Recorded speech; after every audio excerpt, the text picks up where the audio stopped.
Hello les étoiles, bienvenue dans cette vidéo sur les énergies de la semaine prochaine, donc les énergies du 4 au 10 mai 2020.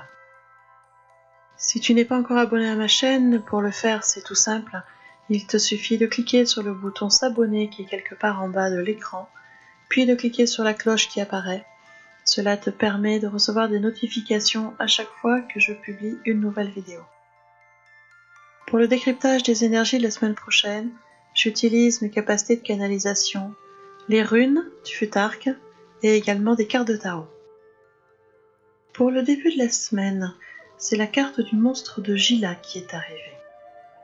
Le monstre de Gila est l'un des seuls lézards venimeux qui existent dans le monde. C'est un lézard qui est massif, qui se déplace lentement. Sa particularité est d'avoir des réserves lipidiques importantes dans son organisme, ce qui lui permet d'avoir des éléments nutritifs nécessaires à sa survie, et même en temps de disette. On rapporte que des monstres de Gila ont vécu 2 à 3 ans sans prendre un seul repas.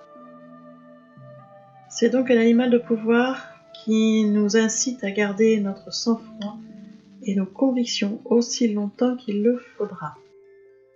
En fait, il annonce une période où les ressources devront être utilisées avec plus de modération, en particulier pour ce qui concerne les projets à venir. C'est-à-dire qu'il convient de veiller à nos affaires et de ne pas aller au-delà de nos capacités pour le moment.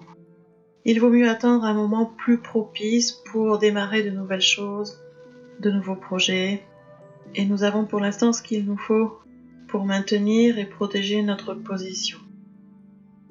Cet animal totem est vraiment là pour nous dire de ne pas puiser dans nos réserves, qu'elles soient physiques, énergétiques, mentales, émotionnelles, parce que cela créera un manque et n'amènera pas les résultats souhaités. Avec cette carte du monstre de Gila est arrivée la rune d'Agaz. C'est une rune qui est liée aux éléments feu et air et au symbole du jour. Dagaz symbolise l'accomplissement, la réalisation. C'est la rune de l'éveil. Elle symbolise également l'équilibre entre les polarités, l'union des extrêmes, l'harmonie. C'est une rune qui permet de dépasser les paradoxes pour enfin regarder la réalité en face sous un nouveau jour. Elle est là pour nous dire de tirer un trait sur le passé, tout en gardant les bienfaits et le savoir de l'expérience qui vont nous aider sur le reste de notre vie, sur de prochaines épreuves. Donc vous voyez que ce début de semaine, on est vraiment sur une énergie pour l'instant de protection. On prépare les choses, on tire les leçons du passé, des anciennes expériences, et on va patienter avant d'agir. Pour le milieu de la semaine, donc la journée de jeudi, c'est la carte du castor qui est arrivée. Le castor est un rongeur adapté à la vie semi-aquatique. C'est un ingénieur vraiment très talentueux. Il est capable d'abattre et de transporter des arbres, de construire des barrages, de créer des réseaux complexes de tunnels donnant accès à sa hutte. Il faut se rendre compte que le castor s'affaire constamment à l'entretien de sa demeure et de ses barrages. C'est pour ça que c'est un animal de pouvoir qui est extrêmement qualifié pour nous enseigner à construire et à travailler tout en pensant à nos rêves. L'apparition du castor indique invariablement qu'il y a encore des choses à faire, à construire, et que nous saurons apprécier de façon juste ce qu'il reste à accomplir et la méthode qu'il convient à utiliser. Le castor est donc là pour nous rappeler de poursuivre nos tâches et de continuer à construire notre vie, les choses, nos projets, de les construire peu à peu jusqu'à ce que la réalité ressemble à nos rêves. Cependant, cette carte est arrivée en position inversée, ce qui signifie que nous ne travaillons sûrement pas assez pour concrétiser nos rêves. Nous n'avons pas mis assez d'ardeur. Il reste encore des actions importantes à poser. Et certes, nous pouvons rêver, il n'y a pas de souci, autant que vous voulez. Mais si votre visualisation ne s'accompagne pas d'actions appropriées, ces rêves ne se réaliseront jamais. Donc la carte du castor renversé nous suggère de prendre du recul, de sortir la tête hors de l'eau, hors de ce qu'on est en train de faire, de regarder les choses avec un angle différent pour pouvoir voir encore la tâche essentielle à accomplir que nous n'avons pas encore faite.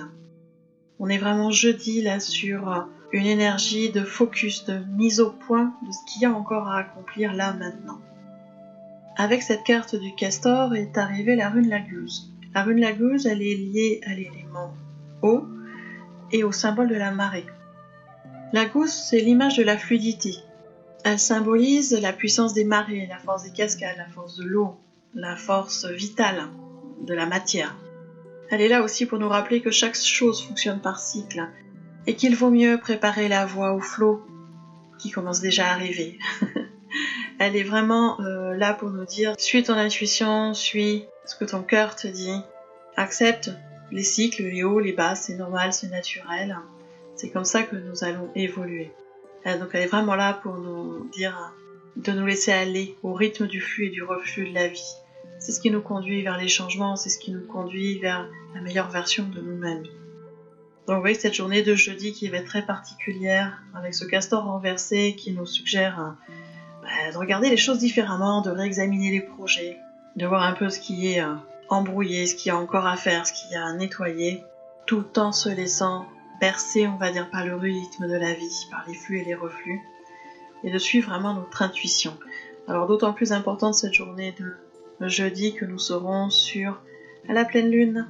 Et oui, journée centrale du cycle lunaire, où il est temps de faire un point et de remettre dans le bon sens les bonnes actions. Et pour la fin de la semaine, donc de vendredi à dimanche, c'est la carte de la coccinelle qui est arrivée. Alors il existe de nombreuses légendes sur cette coccinelle, qu'on appelle aussi la bête à bon Dieu. Il est de croyance populaire que la coccinelle porte bonheur. Dans certaines traditions, la coutume voulait que l'on fasse un vœu quand une coccinelle se posait sur votre main ou sur vous, et lorsque la coccinelle prenait son envol, le vœu était libéré en vue d'être exaucé. Cette coutume a perduré encore jusqu'à nos jours et dans de nombreuses cultures, notamment en France d'ailleurs. En fait, la coccinelle annonce une période de chance et de protection, au cours de laquelle nos désirs, nos rêves vont commencer à se réaliser. Par contre, cette carte est arrivée à l'envers. Et quand elle arrive à l'envers, elle révèle parfois que quelqu'un ou quelque chose s'oppose à l'accomplissement d'un désir. Et que du coup, nous devrions peut-être annoncer plus clairement nos couleurs, c'est-à-dire nos envies, nos projets, nos désirs, ce que nous voulons vraiment. Dire vraiment, clairement, haut et fort, ce qui est important pour nous. Elle est là également pour nous faire comprendre qu'il y a encore des choses à mûrir, pour pouvoir parvenir à la réalisation de nos projets et de nos désirs. Avec cette carte de la coccinelle est arrivée la rune Gébo. La rune Gébo, c'est une rune qui est liée à l'élément air, et c'est une rune qui amène une énergie de don, de partage, qui engendre un état d'équilibre, un état d'harmonie. C'est une rune qui symbolise la générosité dont l'homme peut être capable. Mais c'est aussi la rune du sacrifice de soi. Oui, elle enseigne qu'il y a toujours un prix à payer pour progresser sur le cheminement. Il y a toujours un prix à payer pour réaliser ses désirs, ses rêves. Alors que le prix soit financier ou de beaucoup de stress dû à beaucoup de travail, du temps sacrifié à travailler, à mettre en place les projets au lieu de les passer en famille ou entre amis, des renonciations de certaines activités pour pouvoir avancer sur nos projets. Tout ça, ce sont des sacrifices. Et que nous consentons bien volontiers quand le projet nous tient vraiment à cœur. Et il faut en avoir conscience. Et elle est là pour ça, cette rune Gébo, pour prendre conscience que, voilà, on est sur une fin de semaine qui est très positive, avec une énergie de chance, une énergie de réalisation, mais que pour arriver à ces réalisations, eh bien, il va falloir aussi payer un certain prix. Voilà les étoiles, vous voyez que cette semaine est vraiment très intéressante au niveau des énergies très porteuses.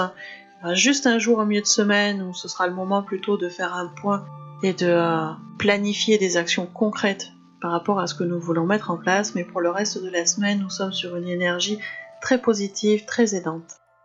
Alors si tu veux en savoir un peu plus sur la rune, sur l'animal de pouvoir, je t'invite à t'inscrire sur le Petit Moudou.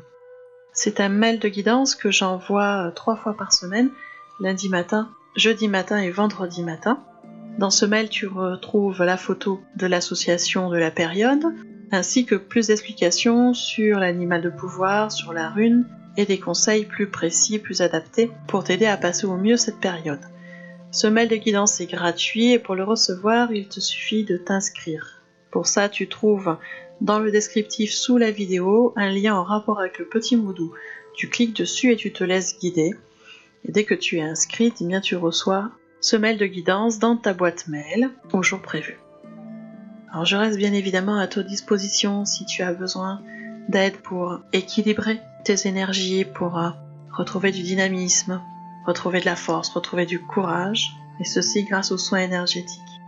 Tu trouves toutes les informations sur ce que je propose sur mon site, lachamansel.fr, dont tu as le petit i qui apparaît, tu peux cliquer dessus, ça t'amènera directement sur le site. Et je serai ravie de t'aider à te rééquilibrer sur plusieurs plans, que ce soit émotionnel, physique, psychique, énergétique. Ce sera avec un grand plaisir.